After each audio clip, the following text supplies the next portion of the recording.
Okay, hi everybody. I'm Mrs. Mayorga from the library at St. Paul's, and I'm here today to read some stories for you, and then also to talk about a book for our middle school children, or maybe like a fourth or fifth grade age level.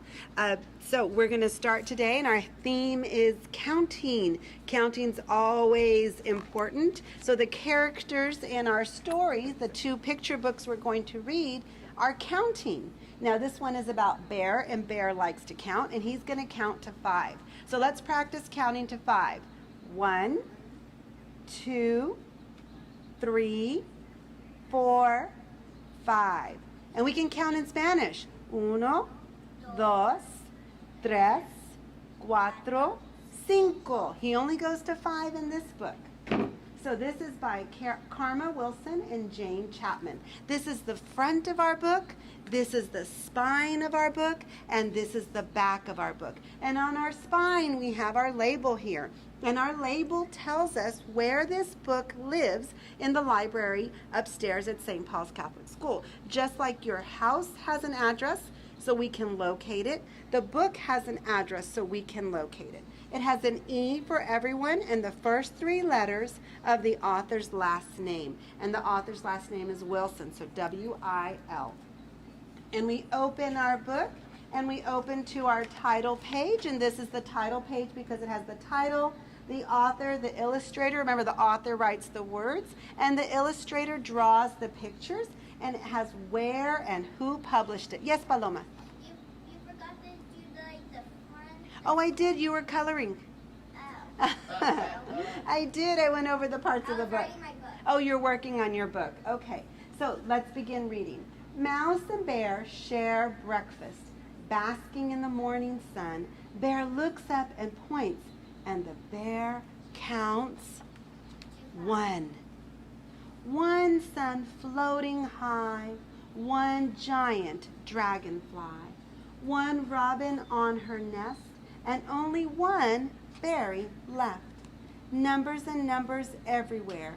Can you count along with Bear? And here we have our number 1. And here we have our word 1. Mouse and Bear see Hare, and Hare calls out, "Howdy do!" He's holding yummy fruit, and the bear counts 2. And here's our word 2. 2 paws which hold a treat, 2 apples crisp and sweet, 2 stumps for perfect chairs, 2 friends who love to share. Numbers, numbers everywhere. Can you count along with Bear? So what number is this? 2. 1. And next to it we have 2. Very good. Bear hears funny sounds coming from an aspen tree.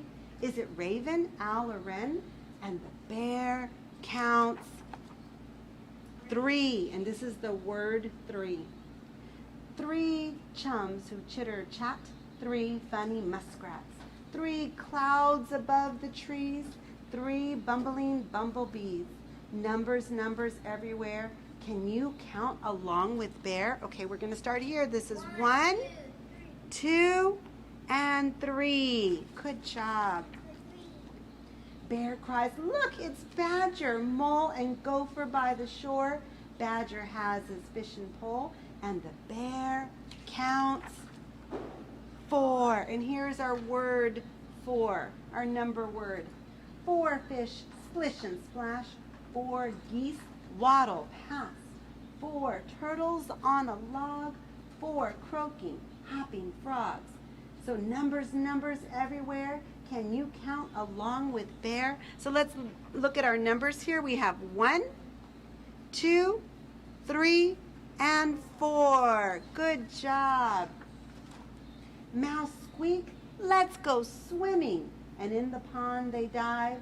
The friends float in the pond, and the bear counts, there's the number word, 5. 5 ducks in the water, 5 lively river trotters, 5 lovely lily pads, 5 pinching crawdads. And you can see the crawdads down here. Numbers, numbers everywhere. Now you can count just like Bear.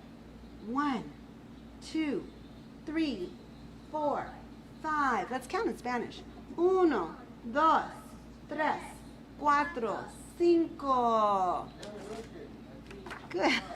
Good job. So if you go back and you check this book out from a library, you're going to notice that on each page, when Bear counts a number 2, you see 2 apples.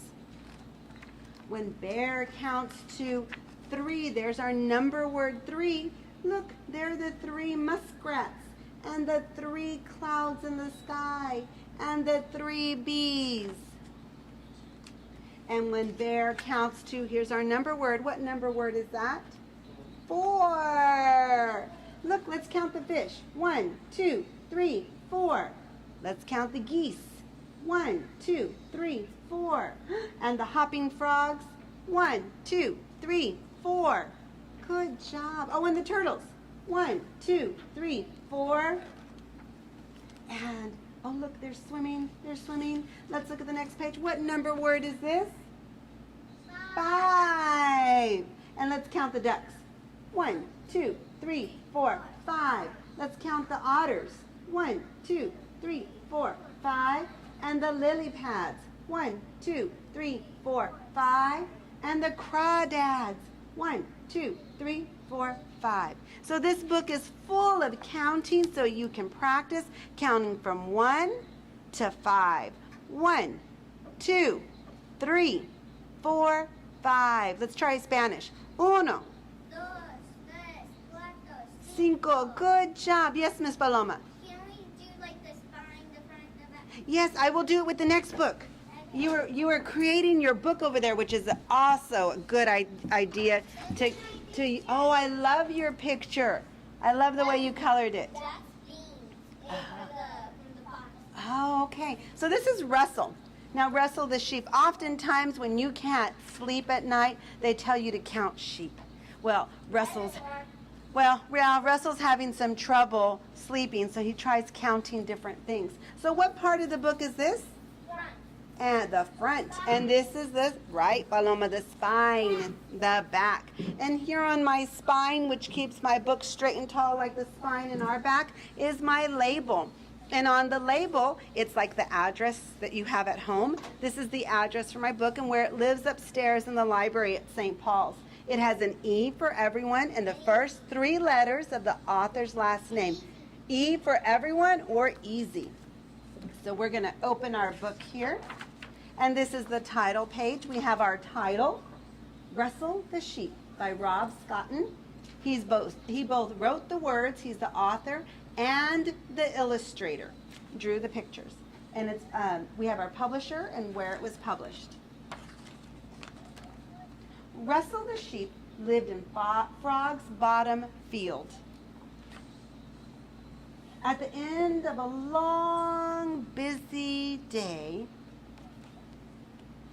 night fell and the sheep got ready for bed.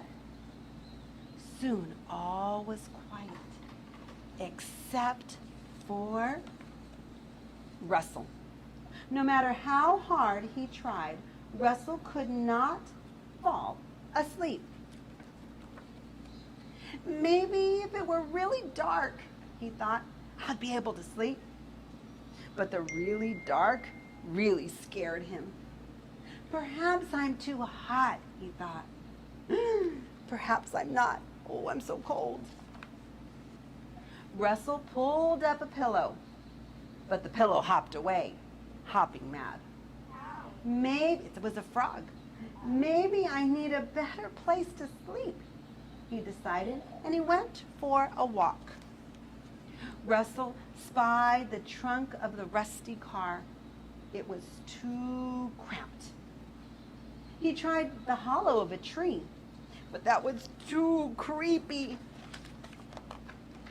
Russell even tried sleeping on a branch, like the rest of the birds. But it was too crowded. The sheep. What's a sheep to do? Russell thought he would never get to sleep. But then he had a brilliant idea. What if he tried to count things? That would make him fall asleep. Russell counted his feet. 1, 2, 3, 4. Not tired. I guess I need more feet, he decided. What's next? The stars. Russell counted each and every one. 1, 2, 3, 4, 600 billion, million, billion, and 10. And Russell was still wide awake. He counted them again. 600 million, billion, and 10. Russell thought very hard. In fact, he thought so hard his hat went ziggy-zaggy. I know, he shouted. I'll count sheep. 1, 2, 3, 4, 5, 6, 7, 8, 9. Still awake, he said, and he sighed. Then Russell realized he had forgotten to count one very important little sheep. Himself. 10. And Russell felt a little tickled and a twitch and then sound asleep. By now, it was morning, and all the other sheep in the field began getting ready for the new day. Soon everyone was up. Everyone, that is, except for one sheep. Russell. Okay, I hope you enjoyed this counting book as well, Russell the sheep. He tried counting all kinds of things to help him sleep, and he realized that counting sheep, in the end, was going to help him fall asleep. So he just needed to count himself. So I hope you enjoyed those books, boys and girls. Remember, reading is so, so important. If you can't read yet, have an older brother, sister, grandma, grandpa, mom, dad, who's ever home, read to you. Reading is so, so important to build your vocabulary, to build the word knowledge that you need. And the only way to do that is to what, Paloma? What do you have to do in order to become a better reader? You have to practice. If you don't practice, you can't read. It's like me saying I'm going to be Michael Jordan and bounce the ball once and, all of a sudden make $1 million. Does not happen. You have to practice, practice, practice. Yes, Paloma. That book was about 10. Yeah. Like 5 and 5 make 10. That's good. You can put 2 5s together, just like on your hands, to make a 10. And that makes 10. And also that book was about counting sheep and about 10, like counting your 10. So you're retelling me the story, which is good. That's a summary. Okay, you're summarizing the book, so you're recalling and remembering some of those important details in the book, and that's how we remember things when we read. Okay, so this is called Among the Hidden. It's by Margaret Peterson Haddix. Oh, you have something to say way in the back. Yes. What's about in that story? What was this story about? Or this one? Yeah. This is the one I'm going to talk about right now. And you don't read it, you just talk This one doesn't have any pictures in it. This is a chapter book. So it's geared from about 4th through middle school. This is actually on the reading list for, I think, for 7th grade here at St. Paul's. Our students, this is one of the books they had a choice of reading. And it's called Among the Hidden. And it's actually, let me finish real quick, Paloma. It's from a series called The Shadow Children. There are actually 6 books, I believe, in the series.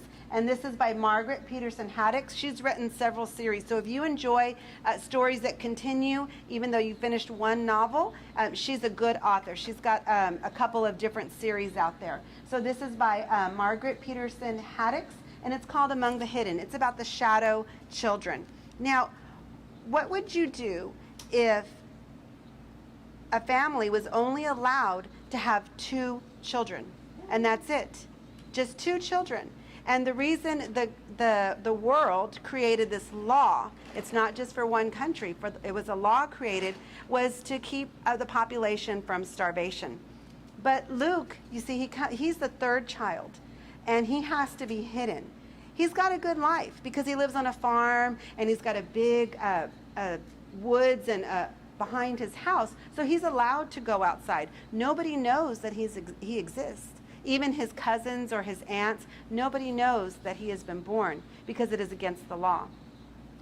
That is until something tragic happens. His parents have to sell part of their property, and that's the forest that was behind the house. So he had an opportunity at one time to go outside and to live a life, to play with his brothers outside. But now that all the land has been sold behind their property, he can no longer go outside.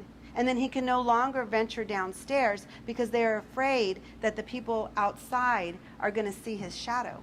So he's stuck in his attic upstairs all day by himself until the subdivision is built behind his house and something interesting happens. He thinks he sees another child in the window. He's peering out from the little cracks at the top in the attic, and he sees a shadow, and he wonders, is there a third child there? So read the story about Luke and his plight as a third child, where more than 2 children are illegal to have. Okay, so this is the series, The Shadow Children, and this is Among the Hidden by Margaret Peterson Haddix. Okay, boys and girls, remember, practice your reading no matter what age you are. You can check books out at the public library, mysapl.org. You can also look online, and there are plenty of books. You can, not trying to advertise for YouTube or anything like that, but you can search some of those books, and you can actually find authors or just teachers or people reading books to you. So reading is so, so important to build your vocabulary, your word skills, and you cannot become a good reader, a better reader, until you practice. You have to practice. And for those of you that are just learning to read, sight words. Your parents can Google sight words, and they will they can make flashcards, and maybe I'll bring those to you. I have a set of flashcards that I made for my first child long time ago, and we still use them with our little one. And sight words, knowing those words helps build your reading. Okay, so there's words that start with pre-K 4 all the way through 3rd grade, and by the time you reach 3rd grade, you've mastered most of them. Okay, so everyone out there, keep on reading. Children, adults, reading is fun.